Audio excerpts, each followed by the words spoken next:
kita merumuskan sebuah tagline yang slogannya adalah Jawa Timur basis PAN. Oke. Jadi apa itu, Mas? Nah itu.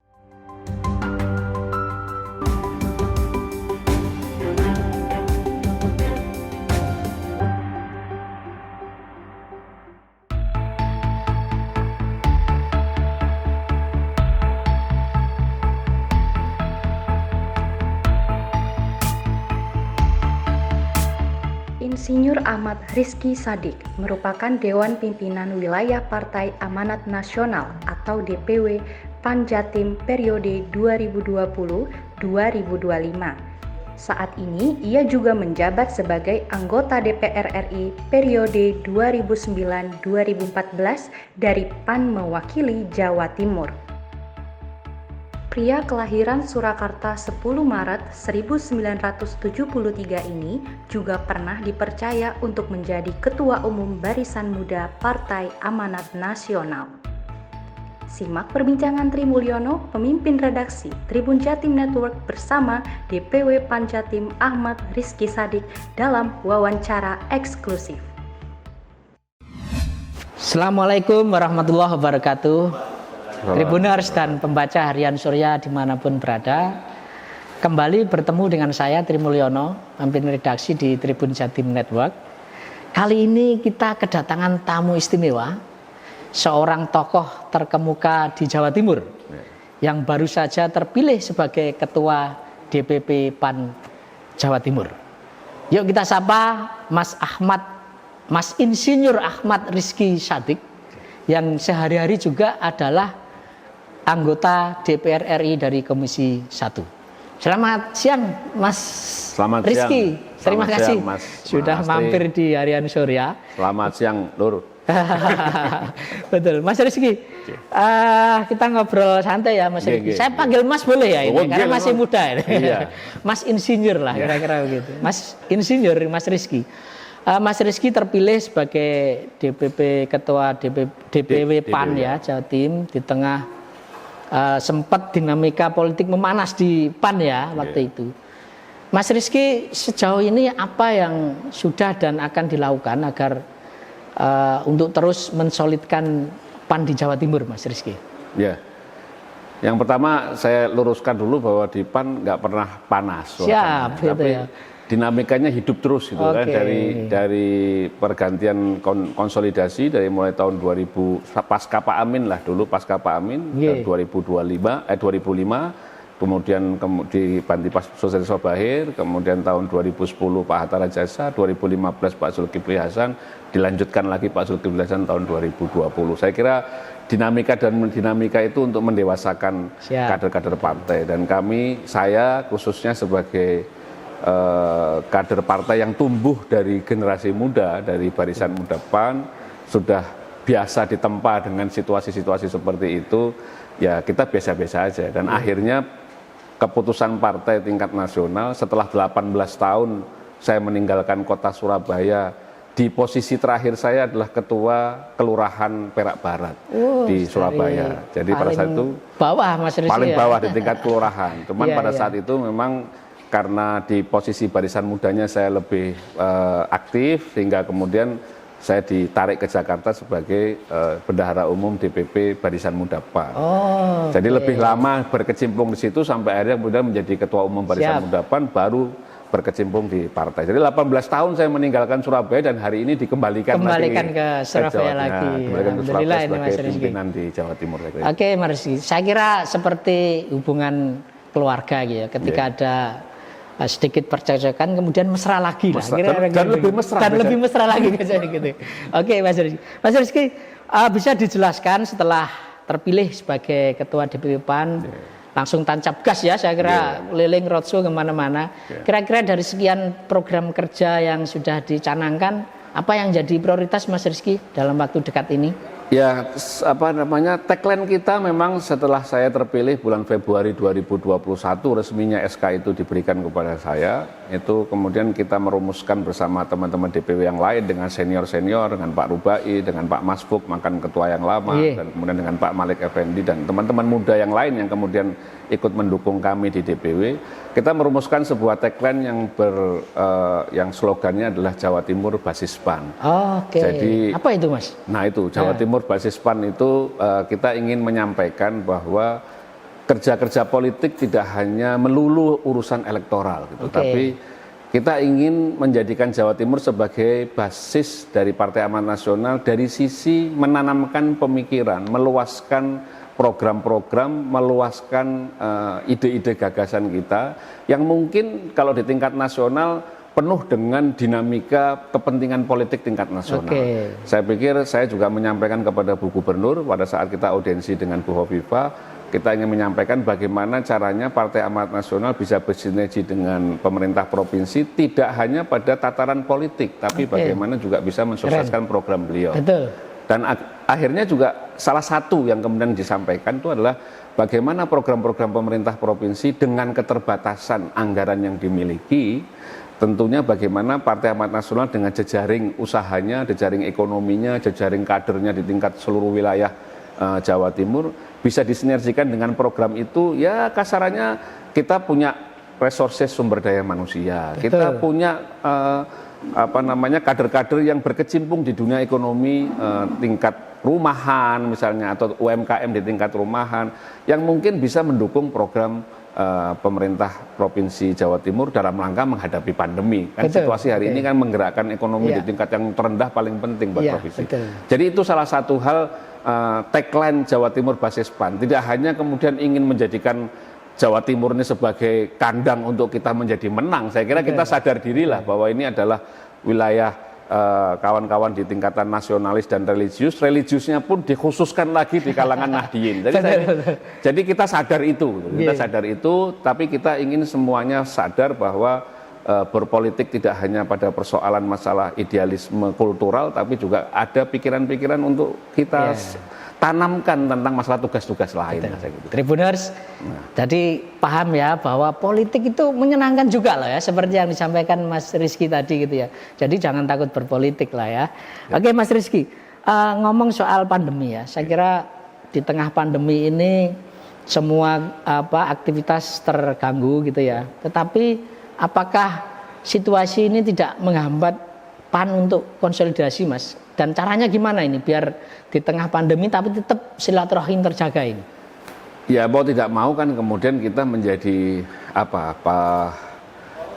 kader-kader politik yang menyesuaikan dengan zaman. Jadi zamannya sekarang ini kan orang sekolah, orang dagang, bisnis segala macam sudah menggunakan virtual kan. Jadi sekarang kita konsolidasi kalau jumlahnya banyak mau nggak mau ya virtual juga gitu kan.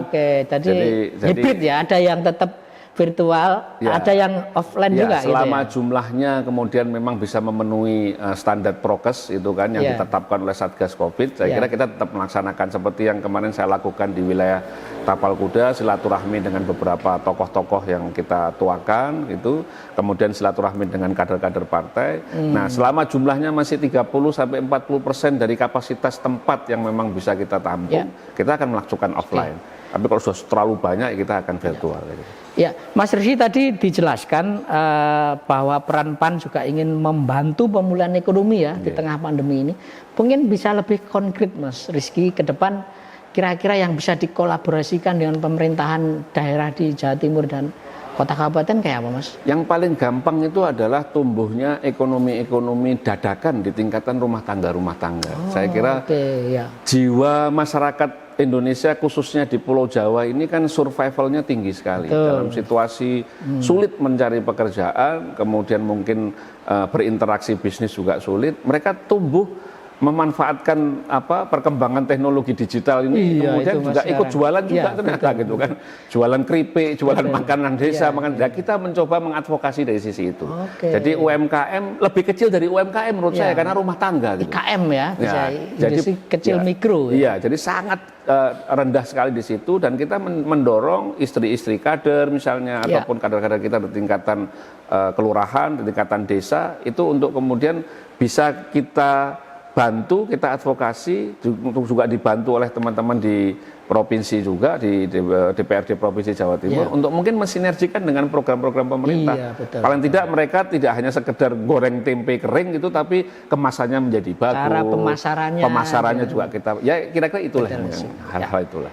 Oke, Mas Rizky tadi dijelaskan, Mas Rizky juga mengawali karir dari barisan muda ya, kira-kira itu kan luar biasa.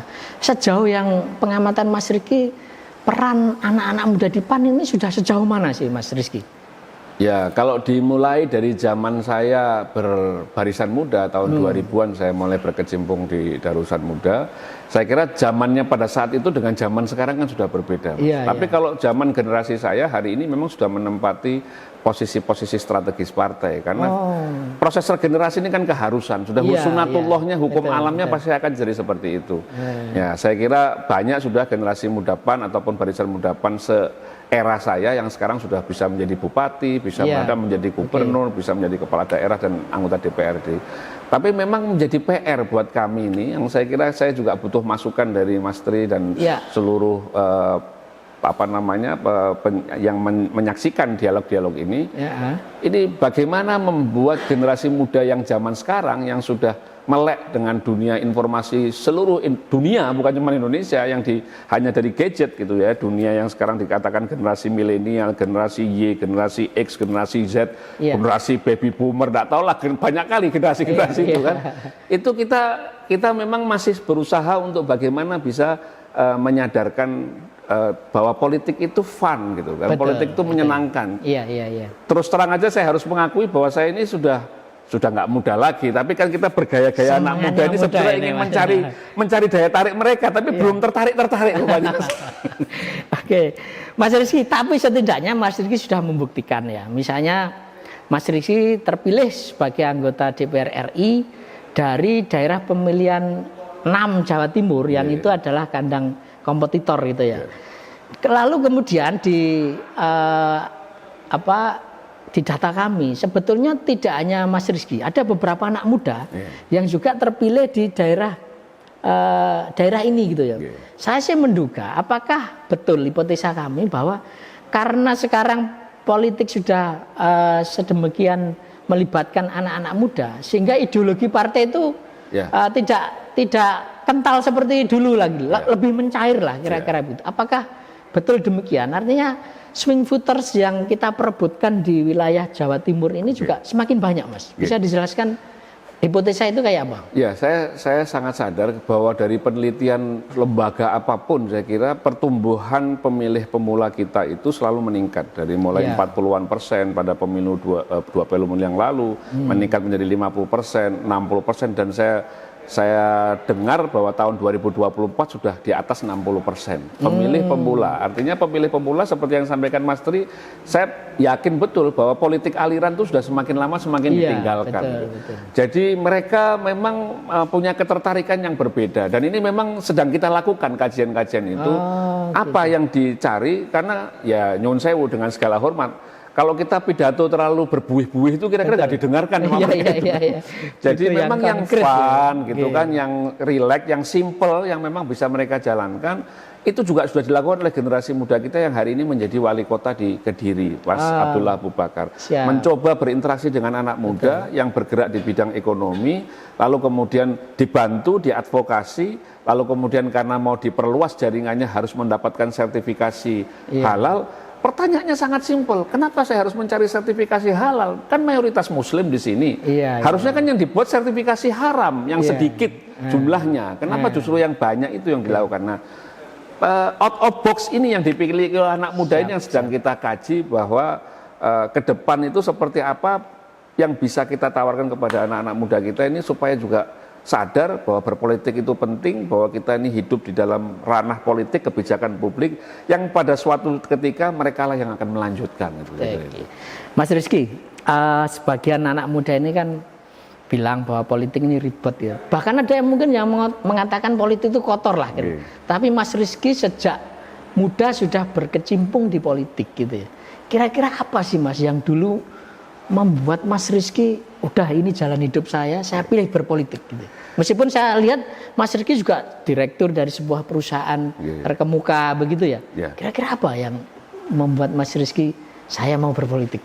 Gini, saya ini basic kemudian kembali kepada pribadi masing-masing.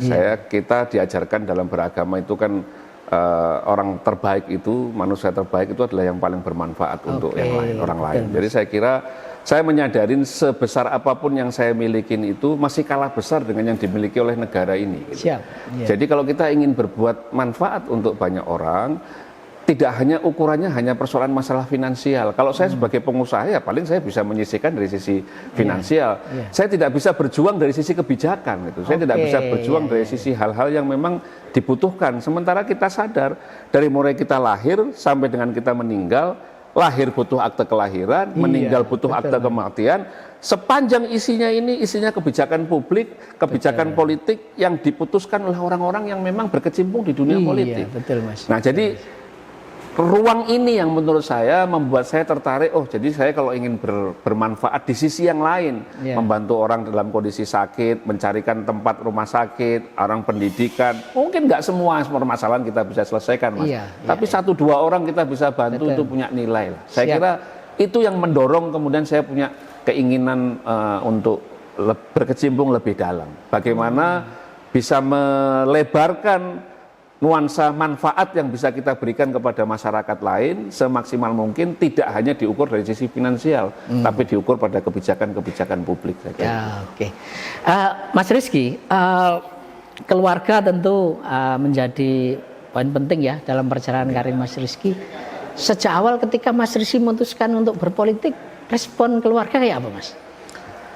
Ya, karena khususnya istri saya ya, kalau orang tua itu kan selalu mendukung apa yang menjadi keinginan dan memang keyakinan dari anak-anaknya. Tapi kalau istri ini kan memang karena ujungnya akan ditinggal-tinggal. Iya, itu masalahnya.